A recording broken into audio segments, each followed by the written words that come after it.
कुछ टॉपिक्स होते हैं वो ना हमारे भी पे ग्रेड से ऊपर के होते हैं। फिर एक सवाल पैदा होता है कि जी उलमा जो हैं वो शायद डरपोक हैं, उलमा जो है वो आवाज़ नहीं उठाते, उलमा एक्शन नहीं लेते। कुछ ऐसे स्पीकर्स होंगे, कुछ ऐसे लोग होंगे जो ऐसी बातें करते हैं। और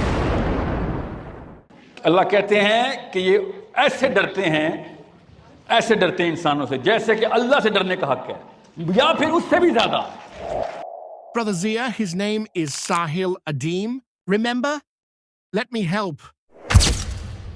Youth Club was quite fond of Sahil Adeem, and then he challenged the current Muslim mindset, revived the proven political aspect of Islam, and began talking about Nizam and Jihad.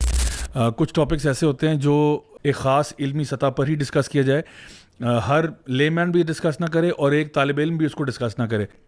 हुकूमत के मसाइल होते हैं, जिहाद के मसाइल होते हैं। ये वो मसाइल हैं जो हर बंदे की ड्राइंग रूम कॉन्वर्सेशन का मौजू नहीं होते और इसमें एहतियात करनी चाहिए। That's exactly why it is your job to raise the IQ of the youth and to acquire the intellectual and political acumen and then transcend it down to your audience. मुसलमान के मकसद से सियासत को निकालने की मशीन इस वक्त मस्जिद बनी हुई है। 68% ऑफ यूथ का IQ नहीं बढ़ाता, 10 पॉइंट ज़्यादा नहीं। Level 1 of science, level 2 of Quran, level 3 of politics. आप इन तीनों शोबों के अंदर देख लें मुसलमान लड़के और लड़की का एक्यूमेंट कितना है। कुरान पे लेवल 0, मस्जिदों में वाकई में लेवल 1 क्या लेवल 2 तक कुरान, लेवल 3 पे भी उलमा मिल जाएंगे आपको, वाकई मिलेंगे। वो उनकी पॉलिटिकल एक्यूमेंट क्या है, level 0। Dear Youth Club, why is it so that you never quote what Maulana Maududi said about Nizam and Jihad? I could have asked about Maulana Ishaq too, but I guess he's above pay grade. बहुत ही खूबसूरत बात है कि आप पहले एक माशरे की तश्कील देते हो, नमाज रोज़े से स्टार्ट करते हो और फिर आप करते करते जो चोटी है अमाल की वो जिहाद फी सबिलिल्लाह है। गैर मुस्लिमों के ऊपर किसी भी लेवल का कोई मतलब कलमा तो दूर की बात है, वो तो गैर ही होते हैं सारे। वो अपने सिस्टम के लिए जहाद पूरा कर रहे हैं बगैर किसी ईमान के, अपने कॉन्स्टिट्यूशन ऑफ अमेरिका के लिए। इधर बैठे में आपके नहीं, इधर हम में तो 50 साल के ना, पहले साधु बनूंगा मैं, फिर जिक्र इलाही, उसके बाद कुर्बे इलाही, उसके बाद एक नहीं एक मेरे पे नऊज बिल्लाह वही आएगी, उसके बाद ला हौला वला कुव्वता इल्ला बिल्लाह। ये 2 नंबरी शैतान सिखाता है इनको ताकि 18 साल का लड़का किसी तरीके से 28 साल का बाबा हो जाए और बीच में कुछ भी ना करे, बस दरख्तों की छाया में बैठे। You could have countered Sahil Adeem rationally, but your insecurity came into action, and you guys ended up twisting his words and throwing false accusations at him, and exposed yourselves in the process, and that's a shame.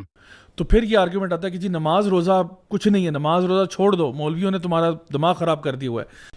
आप ये भी कहते हो कि मैं हुसैनी हूँ, बस मैं हुसैनी हूँ, चंदा दो मुझे।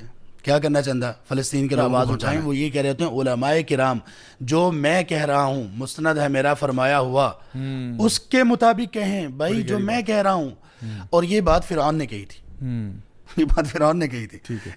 Do I have to remind you guys how grave sin it is to accuse someone? This podcast was a poor attempt to paint Sahil Adeem as Kaji. At the end, let me have the honor to teach Youth Club 2 narrations. पूरी हदीस है, निकट आपसी भी आ जाए और अल्लाह उसके रसूल की राह पे लेकर जाए, तब उसके इताअत करना। इसका मतलब था वरना ना करना। इन्होंने वो आधी हदीस सुनानी नहीं है मिंबरों से। And this one will shock you guys. मतलब सबसे ज्यादा छुपाई गई हदीसों में से एक हदीस, मुस्लिम की हदीस, कि बनी इसराइल के तमाम अंबिया सियासत करते थे। डायरेक्ट सियासत का लफ्ज है, और तुमने भी सियासत करनी है। उनका एक नबी शहीद कर देते थे तो दूसरा आ जाता था और सियासत संभालता था।